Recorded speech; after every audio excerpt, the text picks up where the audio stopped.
nazo beta lisolo oyo motema ya moto ya lokotanga bakomisanga esika naza lelo bazosala nyonso bayeba bazoluka bakomprendre bayeba nini nasala po ete nakoma esika naza lelo. Bien entendu, pour les Africains, un concept nouveau. Surtout lorsqu'on le considère comme un concept scientifique. D'autant plus qu'il a fait ses apparitions dans le milieu scientifique de façon beaucoup plus tardive. Mais à l'aube de l'existence de ce continent, dans un sens beaucoup plus pratique, le leadership fait partie intégrante de notre communauté africaine, définissant bien entendu notre façon de vivre, notre mode de nous comporter, de vivre dans la société. Et donc, il n'y a point, à ce point de vue, un leadership que l'on puisse apprendre, mais on ne peut qu'apprendre à gouverner. On ne peut qu'apprendre à présider à la destinée d'un peuple. On ne peut qu'apprendre à mener les gens vers des horizons meilleurs. Parce que cela requiert de normes. Parce que cela requiert d'aptitudes inhérentes, très exigeantes. Si le leadership, comme mode de vie, fait partie intégrante de notre existence, de notre communauté, mais il est très important, sur le plan de la manière de gouverner, voilà, que nous soyons formés et informés sur ce point. C'est très important de le savoir. Comme je disais, pour diriger, présider, conduire le peuple vers des horizons meilleurs, cela requiert des normes, des dispositions, d'attitudes, d'aptitudes impératives en vue de structurer et développer davantage d'outils de gouvernance dans la gestion des affaires politiques et éviter le péché mortel de l'impréparation ou de l'improvisation. Vous allez vous rendre compte, dans certains pays africains, nous connaissons un sérieux problème d'impréparation. Du jour au lendemain, quelqu'un peut être parachuté dans un poste de responsabilité et voudra bel et bien apprendre sur l'État. Et ça vous fait perdre en termes de ressources, ça vous fait perdre le temps qui est un facteur très important en termes de développement. Parce que c'est de l'improvisation, parce que c'est de l'impréparation. Vous avez l'impression que voilà, la plupart des gens ne sont pas suffisamment préparés pour diriger. Comme on dit chez nous, en particulier à Kinshasa, chance et l'eau au Bamba. Et donc, un certain matin, tu peux te rendre compte, tu deviens ministre. Mais tu deviens ministre, si tu n'as pas été préparé, mais tu commettras de péchés mortels, impardonnables, que ce soit au sommet de l'État, que ce soit dans un poste de responsabilité. Voilà, c'est très important. Et donc, au regard de l'expérience africaine, cette formation en termes de leadership est plus qu'une nécessité. Le leadership est la matière grise, véritablement d'ailleurs, pour atteindre la meilleure version de soi, la réalisation de ce potentiel et les performances inimaginables. Je vous dis honnêtement, un peuple sans leadership fort court dangereusement les risques des disparitions existentielles. Son territoire lui être dépossédé, ses ressources le desservir. Et la force d'un pays ne compte d'abord sur sa grande superficie, moins encore sur ses ressources naturelles. Parce qu'il faut qu'on arrête de rêver. Par exemple, pour le cas du Congo, nous pensons que notre force, c'est le fait d'avoir un grand pays. C'est vrai, il est le deuxième pays en termes de superficie après l'Algérie en Afrique. Je crois bien le 11e pays au monde. En termes de population, nous sommes le 14e pays, le 3e en Afrique. Mais s'il vous plaît, avec toutes les richesses, toutes les ressources naturelles possibles, avec des concepts tels que le Congo, scandale géologique. Mais c'est bien beau. Arrêtons de rêver. La force d'un pays ne compte pas sur sa superficie. La force d'un pays ne compte pas sur ses ressources naturelles. Vous avez le cas de la Chine, s'il vous plaît. La Chine avait plus ou moins combien? 9,597 millions de kilomètres carrés. Se retrouver sous la domination du Japon, sous l'empereur Mandchourie, qui a pris plus ou moins 10 ans. Comment allez-vous expliquer? pays, un pays continent, mais qui se retrouve sous la domination d'un pays continent, plutôt d'un petit pays comme le Japon. Et donc, c'est le leadership qui fait la différence. La stabilité des pays pauvres en ressources naturelles, à l'exemple d'Israël, n'est-elle pas exemplative? Lorsqu'une grande partie de sa terre est désertique, mais avec de prouesses sur le plan agricole de plus ou moins 3,6% d'exportation de produits agricoles. Vous vous imaginez, Israël est dans le désert, sans ressources suffisantes, mais a su transformer son désert par son leadership, par la qualité de son leadership. Et aujourd'hui, Israël est parmi les grands exportateurs, justement, de fruits. Une prouesse inimaginable. Que pensez-vous des pays pauvres en ressources naturelles africains? Aujourd'hui, on parle de certains pays comme l'Éthiopie, comme le Mozambique, comme la Tanzanie. Alors que nous savons comment ces pays sont limités sur le plan de ressources naturelles. Est-ce que leur croissance n'est pas fabuleuse? Et on va se poser la question, par quelle magie? Mais il n'y a pas de magie en dehors d'un leadership qualitatif. Il n'y a pas de magie en dehors d'un leadership fort. Parce que c'est le leadership qui fait toute la différence. La Chine, l'ayant compris, est classée aujourd'hui parmi les puissances mondiales à redouter. Au point que son ancien colonisateur, le Japon, n'osera se permettre aujourd'hui une quelconque hégémonie. Suite à son leadership fort, sa superficie devient un atout gigantesque. Ainsi, tous les potentiels qu'un pays peut avoir, cependant sans un leadership fort, ne lui serviront à rien pour son développement. Vous allez aller à Manguengenge, vous allez prier pendant 50 jours, 100 000 jours, mais si vous n'avez pas un leadership fort, je vous assure, quelles que soient les ressources que vous détenez, ça va vous desservir. Ça ne servira à rien en ce qui concerne votre développement. Ça fait plus de 10 ans que je me consacre sous le concept de leadership, donnant des conférences à gauche et à droite, dans certains pays africains. Je suis à cette conclusion. Aussi longtemps que l'Afrique ne développe pas un leadership fort, nous ne serons pratiquement qu'à la traîne d'autres continents. Seul le leadership donne de la valeur ajoutée et aide à canaliser positivement le potentiel à l'échelle individuelle et collective. L'inverse est impossible. Vu le temps qui nous est imparti. Le premier point va traiter de la réflexion sur un style particulier dans le leadership que nous devons envisager ensemble. Et le deuxième point va traiter de la pensée politique qu'il faut s'y dégager, se dégager de ce leadership. Et donc je disais, le premier point traite, ce sera un point de réflexion. Nous allons essayer de réfléchir ensemble sur le style de leadership efficace.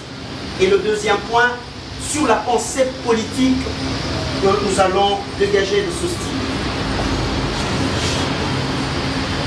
Est-ce que vous me suivez? Oui. Ça passe bien? Oui. Voilà. Si je vais vite, il faut peut-être me le dire. Trop vite. Non, non. Trop vite? Oui. Mais trop vite, on demande de savoir, vous répondez oui. Donc, vu le temps imparti, la matière est tellement abondante qu'à un moment donné, je me disais, parce qu'il faut poser le base sur ce qu'on appelle l'état de la question. Le rythme est bon. Oui. On évolue. Voilà.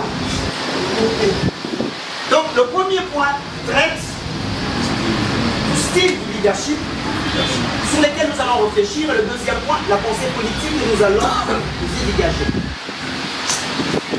Traitons du premier point.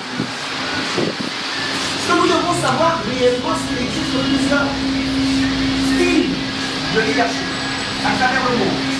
Chacun portant dans son background sa perception inhérente, ses visées propres, liées à ses réalités intellectuelles, culturelles, ainsi de suite. Et donc il n'existe pas un style de leadership qui s'impose partout. Ça, il faut le savoir.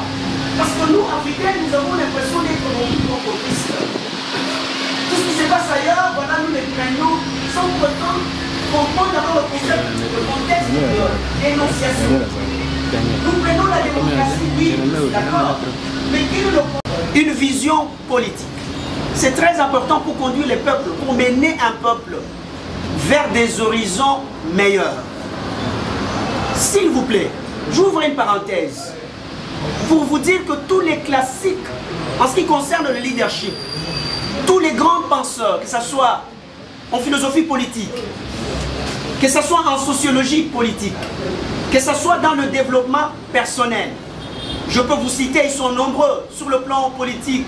Vous avez les Aristote, vous avez les Cicéron, vous avez les Platon, voilà, ils sont nombreux et Maïmonide, Machiavel, Saint Thomas d'Aquin, ils sont nombreux, les Montesquieu, tous ces gens-là. Sur le plan sociologique, vous avez Max Weber, je crois bien, il y a des gens qui l'ont entendu parler, sur le concept des dominations. Ils sont nombreux. Sur le plan des développements personnels, aujourd'hui, John Maxwell, Stephen Covey, ils sont nombreux. La liste n'est pas exhaustive. Eux tous se mettent d'accord sur le caractère interchangeant, conceptuel, entre le leadership et l'influence qualitative. Le leadership, c'est défini par une influence qualitative, parce qu'il faut influencer les gens. Il faut modifier la manière de penser les gens. Il faut influencer les gens dans le sens de booster leur engagement, leur détermination. C'est type de leadership ou motivationnel. Mais dans tous les cas, c'est pour conduire un peuple ou conduire les gens vers des actions capables de transformer la société. Sur le plan, par exemple, économique, vous avez des gens comme Karl Marx, Friedrich Engels, Feuerbach, ils sont nombreux, Adam Smith, ils sont nombreux, des gens qui ont pensé non seulement interpréter le monde, mais beaucoup plus le transformer. Et on ne peut transformer le monde que par une influence qualitative qu'on, justement, lui soumet. Mais si l'influence qualitative est une dimension motrice du leadership, la vision est éminemment déterminante quant à la destination et à la direction à prendre, sans laquelle le leader devient un aveugle cherchant à conduire d'autres aveugles. Et à mon avis, on ne peut véritablement parler d'une vision politique claire lorsqu'elle est conceptualisée sous les facteurs préalables, lorsqu'elle est la composition d'un certain nombre d'éléments schématisés, et lorsqu'elle repose sur des impératifs catégoriques, sur des impératifs jugés catégoriques. Dans les limites de notre intervention, et face à la vocation chrétienne de cette formation politique, il est important de contrebalancer les considérations. Et donc, quel type ou style de leadership pour Aldec? Un parti basé sur la famille comme cellule de base de la société, sur le caractère du Saint-Esprit, fruit de la foi en Christ pour le développement communautaire. Voilà, les choses deviennent d'autant plus intéressantes. Pour peu qu'on puisse le dire, étant donné que Christ est la pierre angulaire de cette formation politique, je pense qu'il n'y a personne qui me contredira. Non, personne. Alors, vous me permettez à ce moment-là de bien évoluer.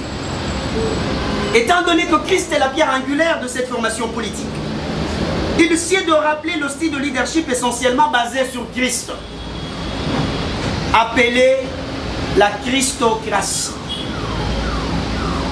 La Christocratie. Est-ce que vous pouvez répéter après moi la Christocratie? La Christocratie. Vous avez honte? Non. Mais qu'est-ce qui se passe? C'est une formation politique d'obédience chrétienne. Christ étant la pierre angulaire, alors son style de leadership, nous ne devrions pas en avoir honte, justement, de le dire. La Christocratie. La Christocratie. Non, je ne suis pas convaincu. Je pensais que quelqu'un allait se tenir debout. C'est le militantisme aussi dans un parti politique, n'est-ce pas? Oh, la Christocratie. La Christocratie. Non, mais on peut se tenir debout. La Christocratie. La Christocratie. Très fort, la Christocratie. La Christocratie. Merci beaucoup. Merci beaucoup. Merci. C'est une façon de nous détendre aussi. Au fait, la Christocratie, c'est un style de leadership basé sur Christ. il trouve son équivalent en théologie civile, s'il vous plaît. En théologie civile, dans le concept de la théocratie. Vous avez certainement entendu parler de la théocratie. Et la christocratie, c'est son équivalent. La théologie civile, c'est un domaine des théologies, bien entendu, qui se focalise sur l'engagement de l'Église dans le monde. L'engagement des gens, des hommes de foi, en politique, en économie, pour le développement, voilà, de la société. C'est par rapport à la théologie civile, par exemple, pour les catholiques, en écho du magistère, de la doctrine de foi, que l'Église catholique ait pu élaborer, ce que vous entendez parler de la doctrine sociale. De la doctrine sociale de l'Église. Qui, à un moment donné, présente les éléments de libertés individuelles, les éléments de justice sociale, dans lesquels ces éléments, le chrétien ou l'homme de foi, le croyant, doit se retrouver dans la société. Voilà. Et comme je disais, la théologie civile, c'est un domaine qui est proche de la philosophie politique, c'est un domaine qui est proche de sciences politiques ou, voilà, même de relations internationales. Étymologiquement, la christocratie est un substantif composé du mot Christ et du suffixe krasi. Le mot Christ venant lui-même de Christos en grec est traduit dans nos langues par Christ ou un Messie, un titre référent au libérateur selon le mot Meshia en hébreu, selon la perspective de l'Ancien Testament. Christ vient de Christos en grec. Il signifie le oint, le Messie. Mais le mot Christos, tout son équivalent en hébreu, dans le mot Meshia, Meshia qui renvoie au libérateur. Et je voudrais bien qu'on souligne le mot libérateur. Parce que du libérateur viendra le libéralisme, viendra la libération, viendra la liberté. Mais, j'ouvre une parenthèse. Comment allons-nous comprendre la notion de la liberté? Selon l'éthique de Christ, selon la christocratie, en rapport avec la social-démocratie. Faudra-t-il encore qu'on le sache? Social-démocratie de gauche ou de droite? Point d'interrogation. Comment comprendre la liberté de Christ selon son style de leadership avec la démocratie de droite qui à un moment donné prône certaines antivaleurs? Savez-vous que l'homosexualité est soutenue par, voilà, certains démocrates de gauche? Ce sont des questions. La christologie chrétienne, c'est une discipline de la théologie dogmatique qui se charge qu'en devenant leader, c'est développer un pays. Et quels sont les atouts d'un leader? Pourrez-vous les démontrer? Si c'est oui, vous les démontrez. Parce que vous disiez ici, en disant, et vos intervenants, vous dites la RDC n'a pas de leadership. Et quelle est votre contribution? Merci beaucoup. Merci beaucoup pour la parole. C'est le camarade Freddy Bokoupa, le secrétaire national en charge de la jeunesse. Merci. J'ai deux questions. La première est celle de savoir quelle est la divergence ou encore le point de convergence entre les leaderships serviteurs et les leaderships christocratie. Et la deuxième de ma question provient de vos explications. Vous avez dit ici tout à l'heure que la mauvaise gouvernance de la RDC a comme conséquence la corruption, balkanisation et la pauvreté. Et maintenant je veux savoir, la balkanisation est-elle une conséquence de la mauvaise gouvernance ou bien un système exogène d'un État? Merci beaucoup. Nous prenons aussi au fond. Quand vous finissez ce troisième intellectuel et on continue, on va poursuivre encore. Merci beaucoup pour la parole. Il a choisi un thème assez technique et d'une importance très capitale également, dont je voudrais, comme les autres, parler de souhait. Comme l'autre l'a suggéré, le camarade de Bigui qui venait de prendre la parole avant moi, qui a suggéré si ça peut être possible qu'un support soit mis à notre disposition. Parce que nous estimons que c'est une matière qui intéresse tout le monde. Je vous remercie. Merci beaucoup. On va procéder à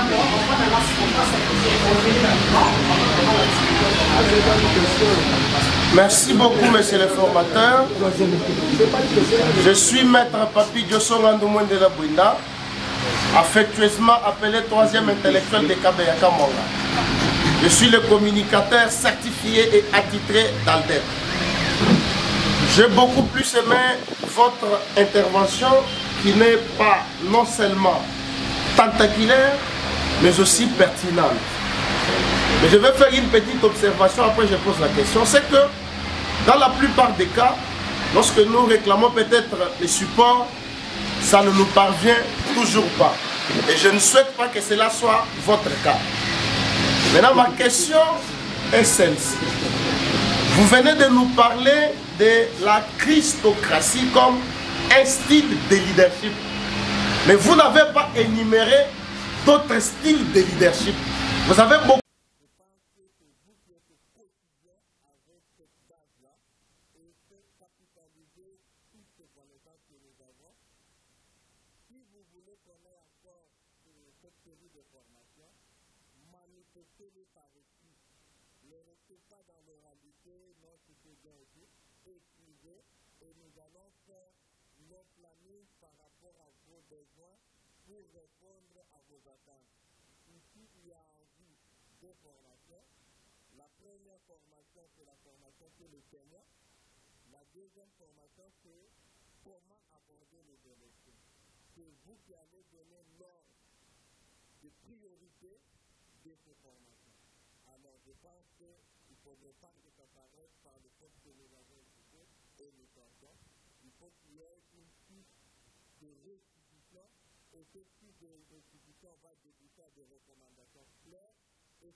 Commence. Merci beaucoup. Au nom de notre autorité morale, Son Excellence, ministre d'État, ministre du portefeuille, Adel Kaïnda Maïna, nous avons la joie d'avoir réalisé cette formation dans un cadre très serein. Nous sommes un parti politique à obédience chrétienne. Nous prenons les valeurs de la famille. Et dans la famille, il faut qu'il y ait une proximité. Ce travail qui est fait, c'est un travail de fond. Nous faisons la politique de la fourmi, de la base à la tête. Aujourd'hui, c'était une formation des cadres, en commençant par les communaux jusqu'au comité national. Dans des termes très clairs et très précis, la formation s'est déroulée sur les leaderships et les élections, qui sont des matières à jour pour armer et réarmer encore une fois de plus tous les potentiels candidats, tous les cadres du parti, à savoir quel discours, quelle attitude, comment faire sur le terrain. Voilà, la formation s'est très bien passée, les matières ont été très intéressantes, les questions ont débordé et nous pensons que dans un bref délai, nous allons continuer à exploiter tous les sujets qui sont liés aux élections pour l'avenir de notre parti politique, mais bien évidemment pour gagner les élections et donner à son Excellence, Monsieur le Président de la République, Fachi Béton, comme nous le disons, Fachi Béton ou rien pour 2023, une majorité écrasante à l'Assemblée nationale et aux assemblées provinciales. Merci. Mais Boton Dimingi, Ndenge Bomoni Lelo Awa, tozalaki na formation ya bacadre oyo bauti na base tina likolo pona tina ya kopesa bango makoki ya kozala na discours moko makasi ya kopesa na base na tina ya leadership oyo ezali modèle nini mutu ifo akamba modèle nini mutu azokamba ifo azala pe likolo nango ezalaki na thème ya mibale oyo etali ba élection ba question ezalaki ebele tosololi na tina ba élection pe na mikolo ezali koya toko exploiter ba thème mususu oyo ezali na kopesa ba candidat nyonso makoki ya kozala na discours ya kotenir na base.